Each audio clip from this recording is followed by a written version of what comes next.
Hey everybody, Jane here, and today we are going to talk about the 13 books I read or attempted to read in October.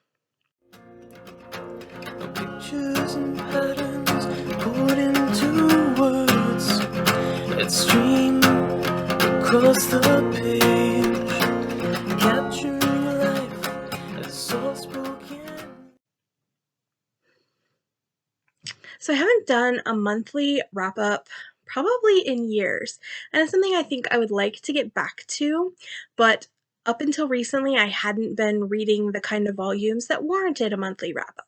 I might have read 2, maybe 3 books if I was having a good month, but this month I read or tried to read 13. So I feel like I have a good bit to talk about this time, and I'm super excited to share it with you all. So let's start with the 3 books that I started and ended up DNFing. The first of those was a manga. This is Takane and Hana, and this is kind of, I would say, an age gap, a romance, I assume it becomes. This is volume 1. I have not read any of the other manga in this series, but the gentleman on the cover, he is the grandson of a guy who owns a business, and the grandson arranged like an arranged marriage meeting with one of his employees' children. And that daughter decided she didn't want to go to the meeting, and so her younger sister, which is the female, went instead. Now she is 16 and he is 26, which apparently is fine in Japan. And like that wasn't the issue for me. The issue was just I didn't like either of them. I found them kind of annoying from the get-go, and I didn't get very far before I decided that personality-wise, plus the kind of ick factor of them having this big age gap and her being 16 and him being 26 was kind of all reasons that I decided this wasn't for me. The next book that wasn't for me was a village romance. I didn't actually get far enough into this to tell you what it's about.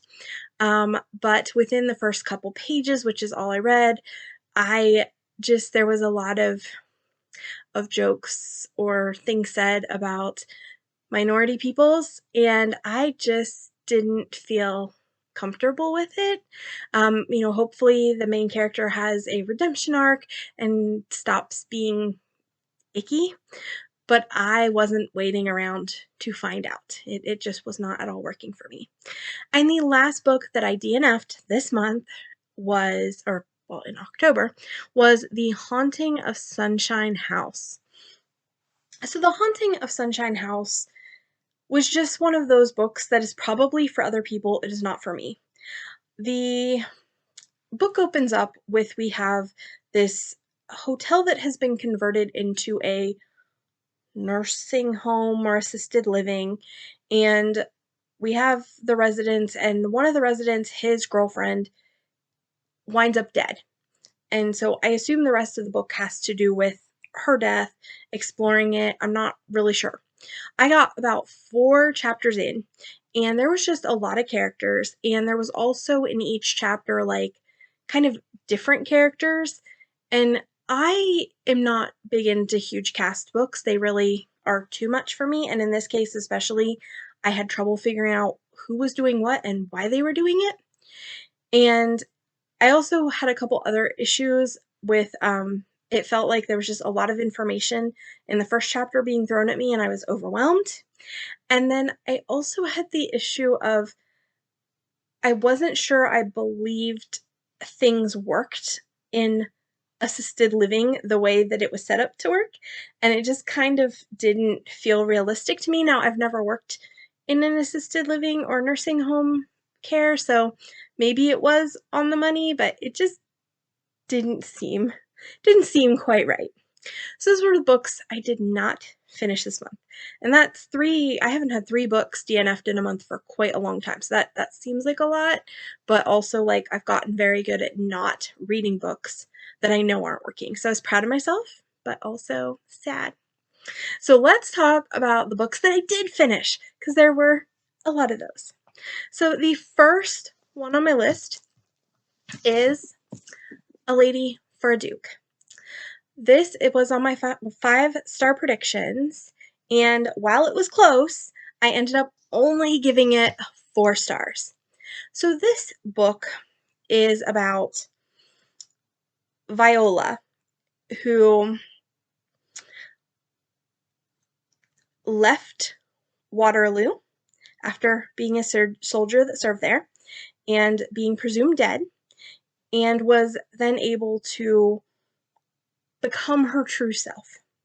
She returns home and tells her family that she's Viola, and her brother takes her in and takes over what would have been her title and inheritance.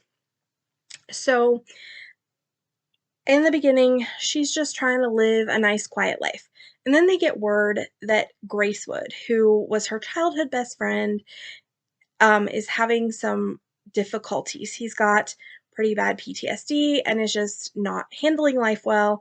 And so they go back to help him. But of course, he has never met her as Viola before. And so it takes quite a while for him to realize who she is, and then feelings start happening. So I did really enjoy this book. It has some excellent dialogue.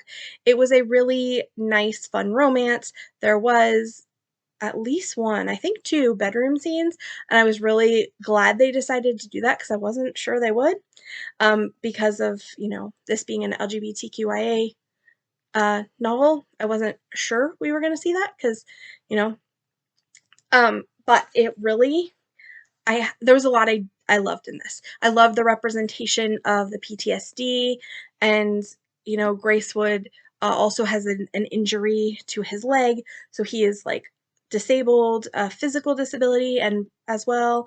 And I love representation of all kinds in books. So I really liked a lot of things this book did. The reasons it wasn't a 5-star were primarily 2. Number 1, I found the prose in this a little difficult to maneuver. I started this as an audiobook and quickly realized that I was losing my ability to understand what was happening pretty quickly. And I kept having to stop and be like, what are they talking about? What is happening? So I ended up just stopping and not doing the audio and just doing it reading, which is unusual for me. I usually prefer audiobooks, but I just couldn't follow it in the audiobook format because the prose is very complex. That may not be a problem for you. I just felt like it took a lot of work to read. I enjoyed it. It was worth it, but it just felt like it took a lot of work. My other issue is, and this is a small complaint, I felt like it took a really long time for the truth to come out with Viola and Gracewood and her to be like, hey, here's who I am. And I felt like in a real life situation, that would have been almost too long for you then to be able to fix it as quickly and easily as it is fixed. Because Gracewood is kind of a jerk about it for like a whole chapter. And then he's like, oh well, I thought my friend was dead. You've been back. You knew I was going through the struggle and missing my friend and having all of this, guilt about my friend's death. And here you are, and you don't even say anything. But, Gracewood handled everything really well. I was really getting frustrated. I was almost afraid at one point that the reveal of who she really was going to be the 3rd act breakup. And I was like, oh, we cannot do that. And it wasn't, but it just took a really long time for everything to be out on the table and for them to then be able to deal with all the stuff. So I did enjoy this. I thought it was excellent, but it was a 4-star, not the 5 that I'd hoped it would be. That's okay, though. It was still really good. The next book was one that I consumed as an audio, and it was a buddy read, and that was Don't Hex and Drive.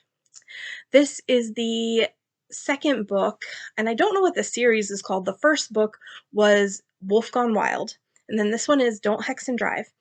And Wolf Gone Wild was a 5-star for me. I loved it. Sadly, Don't Hex and Drive ended up being a 4-star. It was good, but it definitely was not as good as the first book. So in this, you have Isadora and Dijon? I don't actually know. I could never remember how to say his name. Dijon. And Dijon is let's just call him D for the sake of me not saying it wrong, because I know I'm saying it wrong. Dijon is wrong. But, so D is a vampire, and he's driving home one night, and he basically hits Isadora with his car. She's on a bicycle, and it damages her bike. And so he like feels terrible about this, gets her home safely, and realizes that she is his neighbor. He is in town for a job, a thing he needs to do. There's been some criminal activity, and I can't remember what it's called, but he's like a badass vampire uh, police officer type dude. He does stuff. And so he's there discovering or trying to look into this string of disappearances of women that's been happening that they believe are tied to vampires. And then the witches, which Isadora's the sister of Evie from the first book. So the witches are involved in trying to figure out what's happening. And I think my biggest issue is I really like D. It took me a while to like D, but I really liked D, but I never really liked Isadora. Even by the end, she never grew on me the way I wanted her to. The mystery of what's happening to these girls, I was very invested in that, and especially in the early part of the book, that really carried me through because initially I didn't like them enough to appreciate, a romance with them. Like the first book, it was very lusty, and like the first book, there were a couple moments where I was like, this is almost too much. Not quite, but almost. Now I will say between the first book I think had like 1 or 2 hot scenes. This one had a lot of spice. And I was here for that, but it was a lot. It was a lot more than the first book. So I didn't think it was as good as the first book. But it wasn't bad. It was fine. Um, I am looking forward to the other books in the series though, because I think there's like a total of 6 in there, each of the sisters, and there's some relationships like I'm really excited about, and then, some I don't know enough to be excited about, but yeah, it was fine. I wish I'd have liked Isadora better. The next book I read, and this I read in the format of an ebook. The one that I read before this, the Don't Hex and Drive, was an audiobook. Um, so the next one's an ebook, and it is The Weaver Takes a Wife. This is about a guy who is rich. So he was an orphan. He was an orphan, and he was adopted-ish by this like businessman and worked in these mills and worked his way up, and now he's a wealthy man. And one night he is at the theater and he sees like the hottest girl in the whole wide world to him. And he's like, I'm gonna marry her. And so he goes and talks to her dad, and her dad is having all these financial problems. And he's like, yeah, that's fine. Well, you will marry my daughter because I need some money from you. And the daughter is like a shrew. um, and she's kind of awful. She hates him.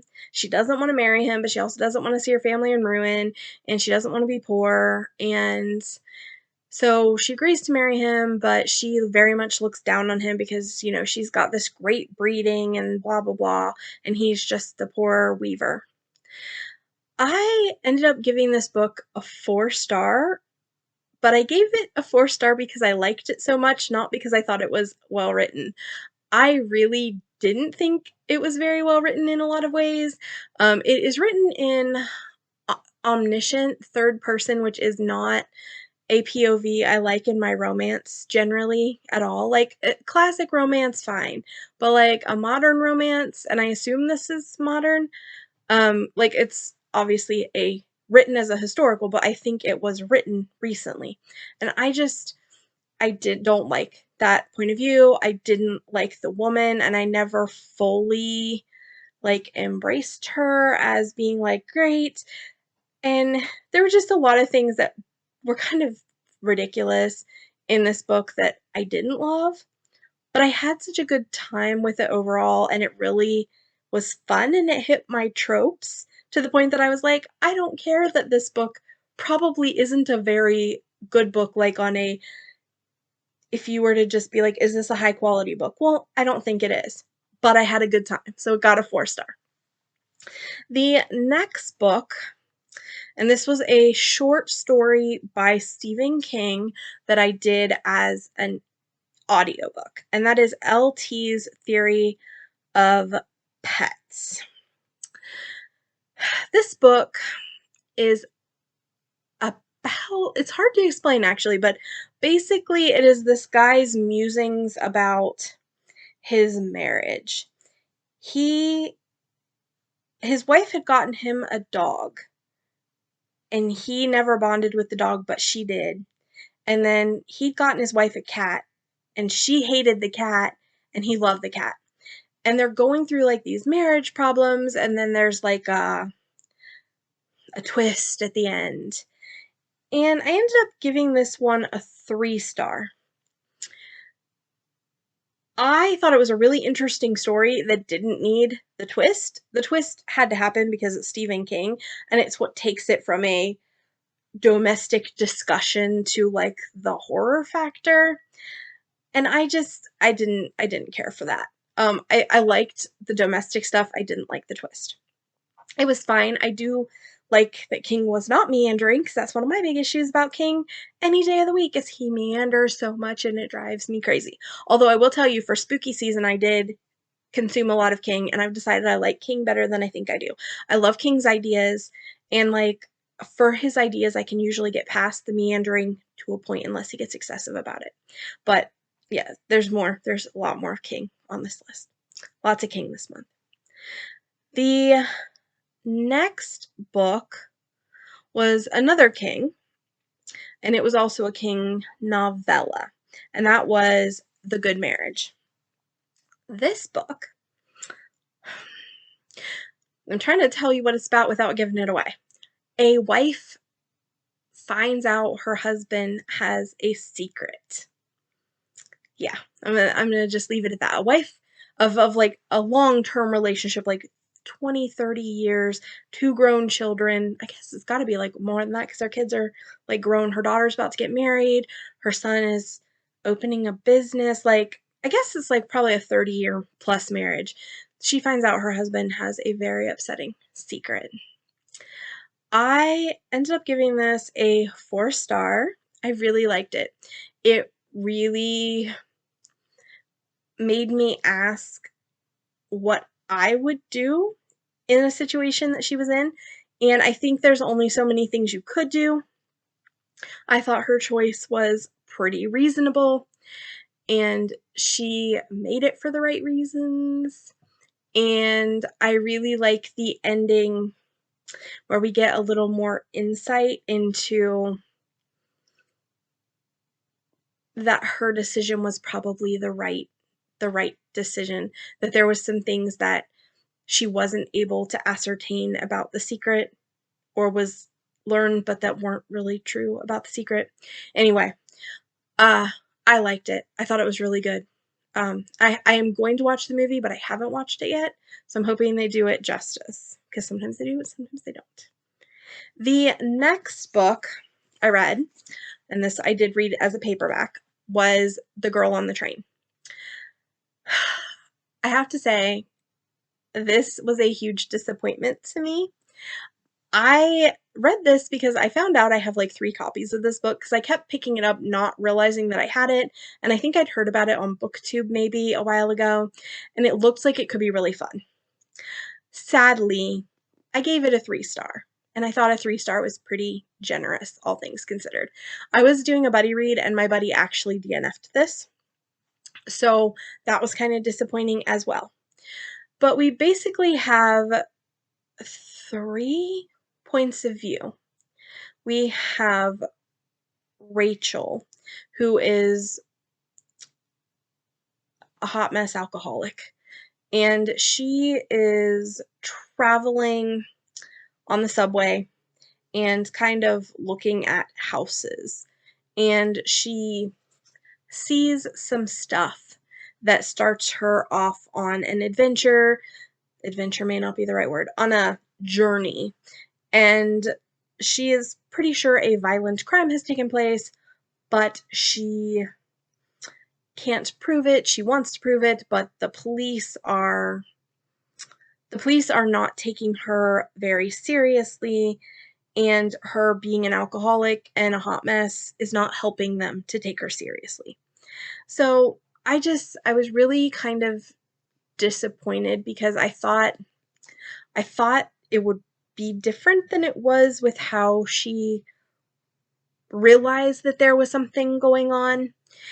And I also felt at the end that the reveal of what's happening wasn't very fair. So when you say something like that, it's hard to say that without spoilers, but I guess what I will say is I like a mystery where we feel like we have all of the clues, and at the end when it's revealed, I'm just like, oh, well, of course. And in this book, I felt like until very close to the end, there was no real reason to assume that things happened the way that they happened. And I didn't like any of the characters very much. There was nobody who was likable. And I know that's pretty common in thrillers, and I really don't enjoy that because I want to like the characters. I want to have somebody to connect to. I didn't connect to any of the 3 points of view. The other points of view here are, one is the person who disappears. I think her name is Melanie, but don't quote me. Melody, something like that. And then the other point of view that we are following is Rachel's ex-husband's new wife. So, who is giving us, the perspective of how Rachel is appearing to everybody, as well as we find out later that she has information that unknowingly about what happened to the other character. Yeah, really a big disappointment this month. I will be getting rid of all 3 of my copies, and I just didn't feel like the author played fair with me, and that made me sad. The next book is a manga, and it is Bride Story Volume 1. This is not a romance, which is good, because this is, again, like a huge age gap thing, and if it was a romance, it would be kind of weird Nikki. It is about this girl who they're, I want to say Bedouin, Mongolian, something in that realm, in a historical tribe. And she's been sent by her tribe, and she's in her early 20s, to marry a boy from another tribe, and that boy is 12. And their relationship is very motherly, sisterly. It's not icky, which I think is important because, you know, anytime you have the age gap thing, it can be really kind of ick. And I didn't feel ick. I felt like this was an interesting exploration of the things in the tribe. There's a couple plot things, but it's mostly just, hey, there's this cool tribe we wanted to explore, and we're doing it this way. And so I did enjoy that. I thought she was a good character. I thought he was a good character. I ended up giving it a 4-star. So I did have a good time with it. The next one was Basil and Oregano. This is a graphic novel, and this is about 2 girls at a magical cooking school who fall in love. So basically, if Harry Potter and the Great British Bake Off had a baby who was LGBTQIA, that is this book. It has all of the diversity and beauty of the Tea Dragon books, and it kind of gave me the Tea Dragon vibes. I love the Great British Bake Off, so I love that, and this was very, like, a little heavier, I would say, sometimes than the Tea Dragon, but just I love this, and I gave it a 5 star. And if you like sapphic romance stuff, I highly recommend it, especially, like, if that's, like, your vibe for graphic novels. Oh, it was so good. And there's a lot of cute. There's diversity, and there's cuteness, and there's cooking, and there's, oh, just such good messaging. Really love this. 5 stars. The next one I read was a Stephen King also, and it was another Stephen King short called 1922. And that one is about a farmer who makes a decision that has a drastic domino effect. And I ended up giving that 4 stars. I really enjoyed it. I thought it was adequately spooky. It was a little bit gory in places, but that didn't bother me. And I thought it was horrific, but in a way that I appreciate. I don't tend to be terribly into gore and body horror and stuff like this. This was just like a person doing a terrible thing and having just terrible consequences that they didn't expect, and it was really good. And I recently watched the show too, and I think I'm going to do a book versus movie, but not here. But like I said, book was good. I did listen to it on audio. 4 star. And the last book I read this month was also a Stephen King, and that was Carrie.